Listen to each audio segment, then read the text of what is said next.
C'est un point qu'on peut utiliser pour faciliter tout ce qui est travail au niveau visuel proche. Donc si par exemple on doit beaucoup lire ou si on doit observer des images ou travailler sur un écran, ça va soutenir justement cette activité et ça va aussi aider à la concentration. Et salut tout le monde, j'espère que vous allez bien. Je suis super contente de vous retrouver aujourd'hui pour une nouvelle vidéo. Aujourd'hui, on va refaire le concept des cartes de Brain Gym. Donc j'ai mes petites cartes qui sont là avec moi, prêtes à dégainer. Et je vais donc les brasser et en retirer une pour vous reproposer un exercice de Brain Gym.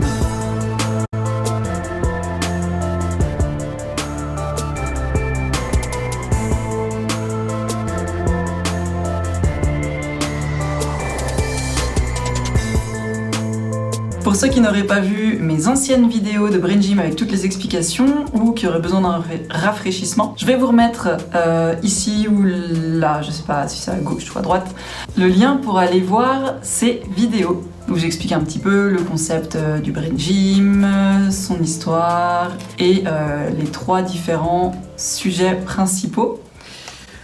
Je peux répéter très rapidement. On a donc des mouvements de la ligne médiane, des exercices énergétiques et des exercices d'allongement. Donc on a plutôt quelque chose de psychique, de physique et d'énergétique. Voilà pour les 3 concepts. Je vais tirer au sort donc un exercice, je vais vous expliquer à quoi il correspond, pourquoi c'est intéressant de le pratiquer, à qui ça peut servir également, et je vous ferai une petite démo si possible et si nécessaire. Alors vu que j'ai travaillé entre-temps avec mes cartes en cabinet, j'ai remis dedans celles que j'avais déjà tirées, donc j'espère que je ne vais pas retomber dessus, mais ça ne devrait pas. Alors je les remélange, on peut peut-être mettre une intention dessus, de quoi on aurait besoin avec ces changements de température, avec cette remise en route par rapport à la fin du confinement, où on redémarre gentiment suite à cette pandémie de Covid-19 qui nous a tous, ou pas arrêté, on va dire. On a beaucoup qui ont dû faire du télétravail. Ça change les habitudes.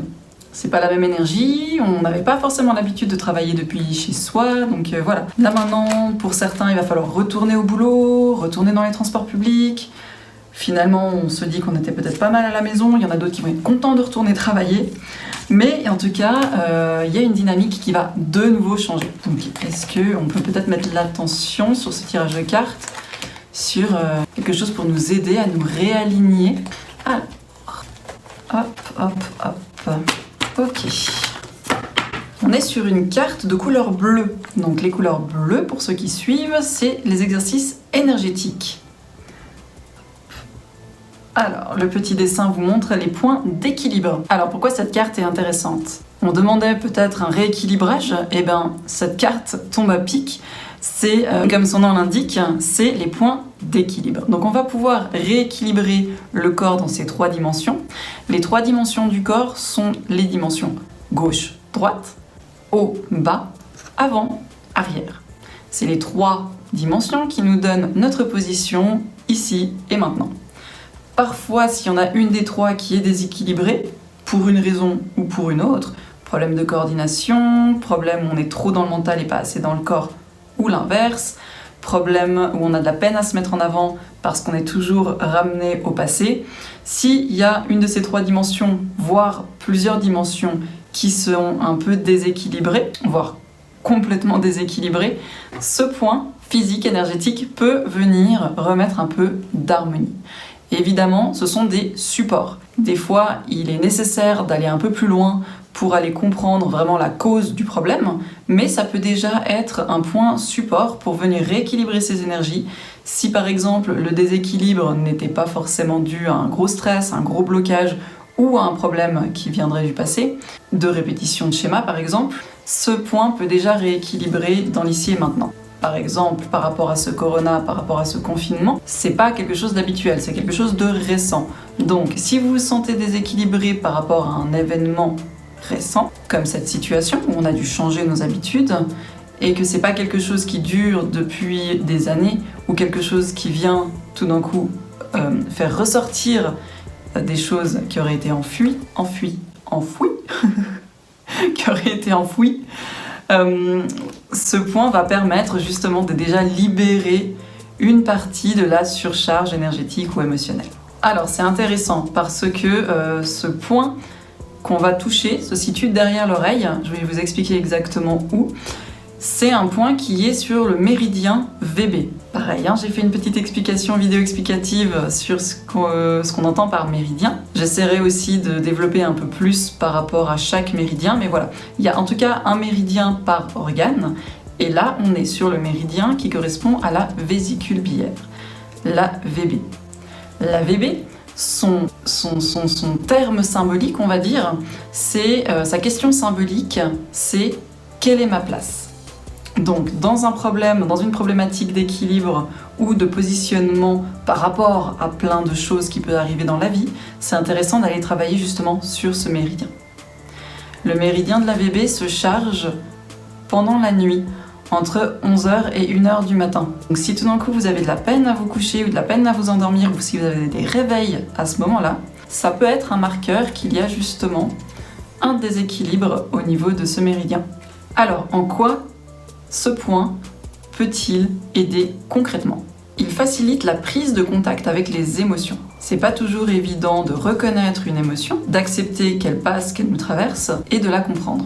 Ce point va permettre de prendre un peu de recul par rapport à ça. Il va également aider dans la prise de décision. C'est un point qu'on peut utiliser pour faciliter tout ce qui est travail au niveau visuel proche. Donc si par exemple on doit beaucoup lire, ou si on doit observer des images, ou travailler sur un écran, ça va soutenir justement cette activité et ça va aussi aider à la concentration. Ce point, comme il est situé sur le crâne, va venir masser aussi cette zone du crâne et permettre la détente de la tête. Ça va permettre cette détente parce que ça va venir relâcher les tensions par une relaxation des mouvements crâniens. Le crâne est composé de plusieurs os qui s'imbriquent les uns par rapport aux autres et qui bougent, un peu comme tous les os du corps finalement qui bougent les uns par rapport aux autres. Les os du crâne aussi bougent un tout petit peu. C'est assez léger, mais il y a du mouvement. Quand il n'y a plus de mouvement et qu'il y a du blocage au niveau de ces os, ça peut venir créer une tension au niveau de la tête, ça peut donner des maux de tête, parce que ça empêche le liquide céphalo-rachidien de venir circuler correctement. Donc, aller masser ces points, par exemple, ou d'autres points, vont permettre de relâcher ces tensions et une bonne circulation de ce fameux liquide céphalo-rachidien. Le massage de ces points va permettre une relaxation globale et générale. Le Brain Gym a été développé à la base pour les enfants. Et on a remarqué plus tard que finalement, comme on est tous un peu des grands enfants et que ce qui n'a pas été réglé dans l'enfance ou dans l'adolescence, on le tire et on le tient encore aujourd'hui, ces exercices peuvent aussi être appliqués pour les adultes. Il y a beaucoup de choses par rapport à la scolarité qui sont mis en avant pour les compétences. Et justement, par rapport à ces fameuses compétences, en quoi ces points peuvent aider. Donc encore une fois, on peut parler des enfants, mais aussi des adultes. La première compétence, c'est celle de l'orthographe, pour un travail scolaire ou un travail de bureau. La deuxième compétence, c'est la lecture entre les lignes, la compréhension orale.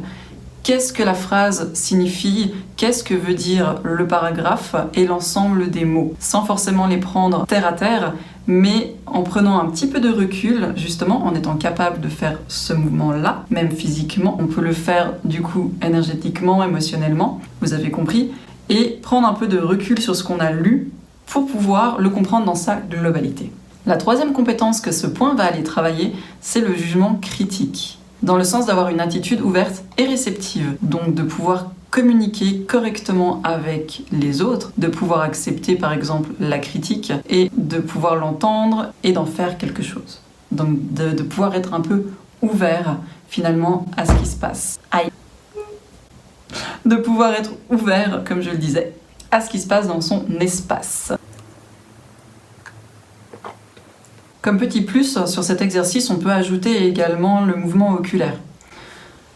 Haut, bas, gauche-droite et avant-arrière, du coup on va faire un focus et un défocus. Donc on va pouvoir focaliser sur le bout de son nez par exemple, et ensuite regarder au loin et revenir sur le bout de son nez. Ça va permettre en plus un relâchement des tensions musculaires au niveau des yeux et un relâchement au niveau du cou.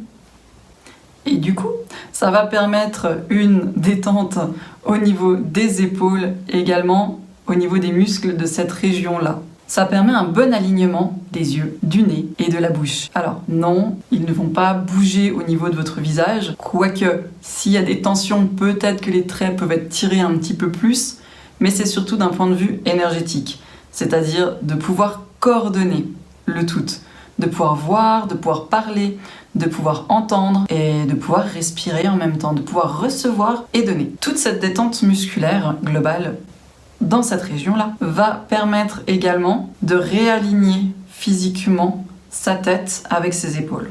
C'est déjà pas mal, mais il y en a encore. Ça va permettre également, cet exercice que je vais vous montrer tout soudainement, de débloquer ce qu'on appelle les switching. Et les switching, c'est justement quand tout d'un coup arrive un problème de coordination, gauche-droite, avant-arrière, au bas, alors que tout allait bien et tout d'un coup, ça switch. Alors ça, c'est un problème électrique justement, donc énergétique, et donc on va pouvoir venir corriger ça.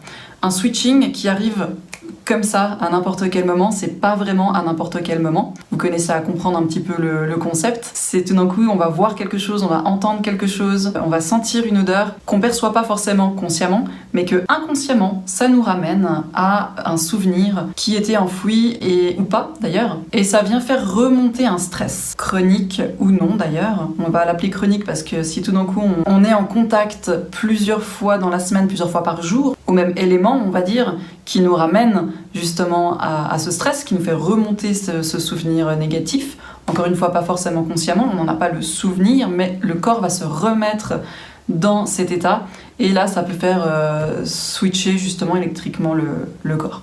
C'est par exemple quand tout d'un coup on est maladroit, et je sais pas, on va pour prendre un verre, un mouvement qu'on a fait mais des centaines de milliers de fois, et au moment de prendre le verre, tout d'un coup il y a une pensée qui passe, ou quelque chose qui est dit, ou n'importe quoi, et on le loupe et on le fait tomber. Alors, c'est pas qu'on ne sait plus comment tenir un verre, c'est juste que tout d'un coup ça a fait switcher l'information du cerveau à la main, et on a fait ce qu'on appelle un faux mouvement, ou on a été victime de maladresse. Voilà, un peu longue peut-être ces explications, mais j'aime bien que le contexte soit compris. Mieux on est informé de ce qu'on fait, plus ça va avoir des incidences positives. Et plus ça donne aussi un petit peu de punch à cet exercice. Et voilà. D'ailleurs, par rapport à cet exercice, j'aimerais bien recevoir vos feedbacks. Si tout d'un coup vous aviez des petits stress ou des petites choses un peu compliquées qui vous arrivent et vous n'aviez pas forcément d'explication, et que finalement cet exercice est venu corriger ça, ce serait vraiment chouette de pouvoir avoir un retour là-dessus par rapport à ces exercices et par rapport à des cas concrets. Cet exercice, donc on parlait des switching au niveau du corps et entre le lien mental-corps, il y a des switching qui peuvent se faire aussi au niveau des oreilles et de la compréhension justement. Si tout d'un coup quelqu'un vous raconte quelque chose et que vous êtes toujours hors sujet, que vous répondez toujours à côté, que vous comprenez pas forcément de quoi les gens parlent, ça peut être aussi réglé par ce petit exercice. Pour les enfants, ça peut être des enfants qui comprennent pas les questions qui leur sont posées, par écrit par exemple, qui ont très bien révisé leur sujet, qui sont au top dans la branche, mais qui au moment de l'examen, le stress va bloquer justement les connexions, va faire switcher l'information et va faire en sorte que l'enfant ne va même pas comprendre l'énoncé du problème. En mathématiques par exemple, en philosophie, dès qu'il va y avoir une question, l'enfant sera constamment hors sujet alors qu'il connaissait très bien la matière. À faire pendant les révisions, juste avant l'examen, et pourquoi pas pendant l'examen. Ça peut aussi diminuer un peu le stress.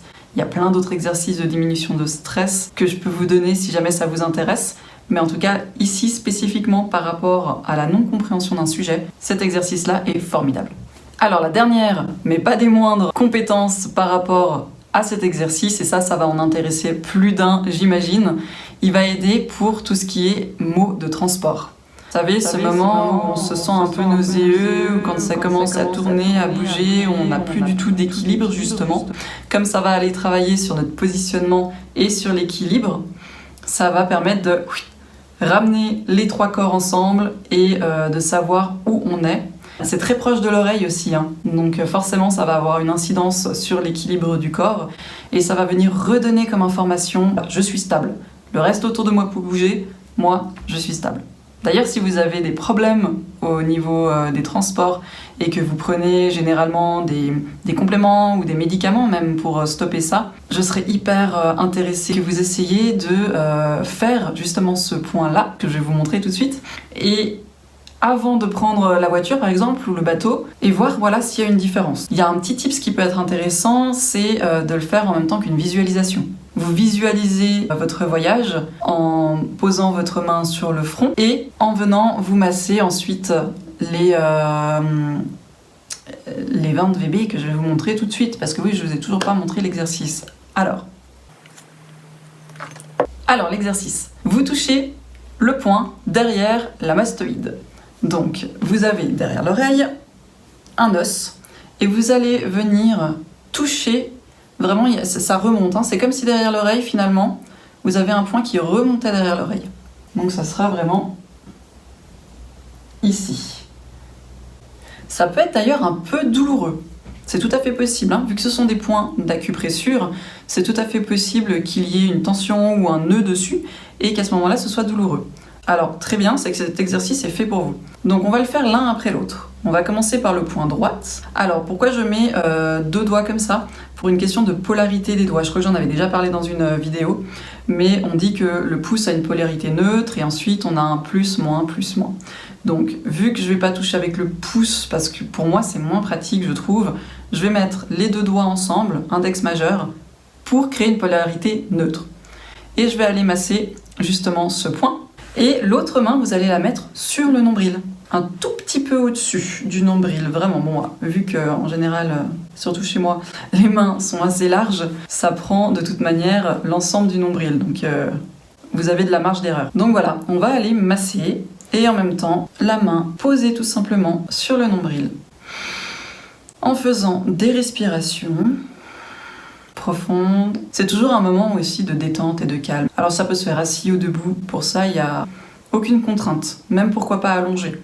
Et on avait dit qu'on pouvait compléter ces exercices avec les mouvements oculaires. Donc je vais aller regarder à gauche, à droite, en haut, en bas.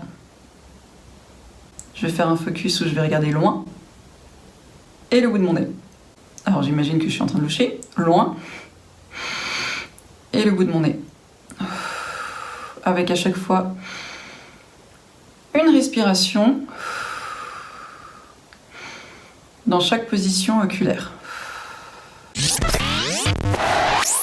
Vous pouvez noter s'il y a une position qui est plus compliquée qu'une autre. Par exemple, moi si je lève les yeux au ciel, ma vision a de la peine à se poser et c'est un petit peu douloureux au niveau des yeux. Donc j'ai l'information qu'à ce niveau-là, il y a peut-être quelque chose à aller chercher. Tous les mouvements oculaires ont une signification et sont reliés à une zone au niveau du cerveau. Donc si jamais vous avez effectivement un blocage dans un des endroits et qu'à force de le faire, même avec des respirations, ça passe pas, n'hésitez pas à m'envoyer en commentaire l'endroit où justement ça bloque et où vous n'arrivez pas à débloquer tout seul et je vous enverrai la signification. Des fois juste le fait de comprendre et de faire le lien, ça peut justement aider à les débloquer. C'est tout le travail de la kinésiologie, entre parenthèses. Ensuite, une fois qu'on a fait ça d'un côté, on va le faire de l'autre côté. Évidemment, hein, on est sur une équilibration, donc forcément des 2 côtés. Vous pouvez noter et constater que déjà, il y a peut-être une différence de sensibilité. Donc je vais respirer profondément, mettre la main sur le nombril et on va recommencer. Par contre, c'est intéressant parce que justement, en mettant mes yeux en haut et en appuyant sur le côté gauche, ma vision ne se trouble pas. Si j'enlève les doigts, hop, ça se retrouble. Donc effectivement, il y a une correction qui est en train de se faire à ce niveau-là. En bas, c'est ok. À gauche, à droite. J'ai toujours un peu de peine à aller visuellement à droite. Pour être intéressant d'aller voir la signification, j'ai une petite idée, évidemment. Mais je vais pas tout vous dévoiler tout de suite, ce serait pas drôle.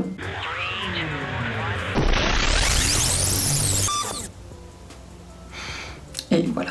Alors, je sais pas si vous l'avez fait en même temps ou si vous allez le faire plus tard. Encore une fois, je serais vraiment friande d'avoir vos retours sur cet exercice. Moi, ça m'a détendu un petit peu. Si vous êtes parent, n'hésitez pas à le faire avec vos enfants. Ce qui est formidable avec les enfants, c'est que faites un petit test avant peut-être d'écriture ou de compréhension orale et refaites-le après. Et vous allez voir tout de suite s'il y a une différence. Les enfants ne vont pas mentir ou ne vont pas... Voilà, ils sont vraiment purs en général, ça marche assez rapidement et assez bien avec eux ces exercices. Et ils vont vous retourner un cas concret. Donc ils vont vous dire tout de suite ça marche pas, ou alors au contraire ah ouais super génial, j'arrive mieux à écrire, ou je comprends mieux, ou j'arrive mieux à calculer mes maths. Voilà.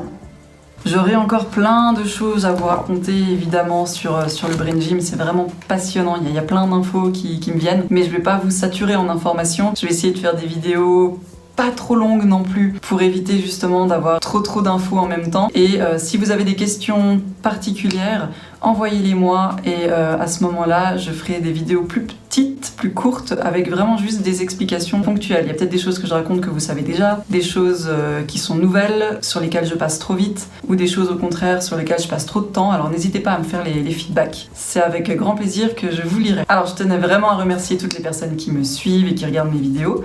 J'ai de plus en plus d'abonnés et de visualisations sur mes... de visualisations ? Ouais, je sais pas, je suis pas sûre de ce mot-là. Mais il y a de plus en plus de personnes qui regardent mes vidéos et alors ça me fait super plaisir parce que j'adore faire ce boulot, j'adore partager avec vous ces informations et si ça peut servir à quelque chose et si ça peut vous intéresser, alors moi je suis plus que ravie. Coucou, je sais qu'il y en a qui me suivent que je connais, alors évidemment je vous fais des gros bisous, merci beaucoup. Merci de liker, de partager cette vidéo si elle vous a plu. Et si vous n'êtes pas encore abonné à la chaîne, alors n'hésitez pas à vous abonner, à activer la cloche pour recevoir toutes les notifications et encore une fois à me faire des feedbacks dans les commentaires pour pouvoir me dire ce que vous attendez un petit peu de cette chaîne. C'est déjà la fin de cette vidéo. En attendant la prochaine, portez-vous bien et moi je vous dis à bientôt. Ciao! Alors, en attendant la prochaine vidéo... Pourquoi j'arrive plus à faire l'outro, moi? Qui est bloqué. Ah bah voilà. Bien mieux comme ça. Un peu d'eau, très important.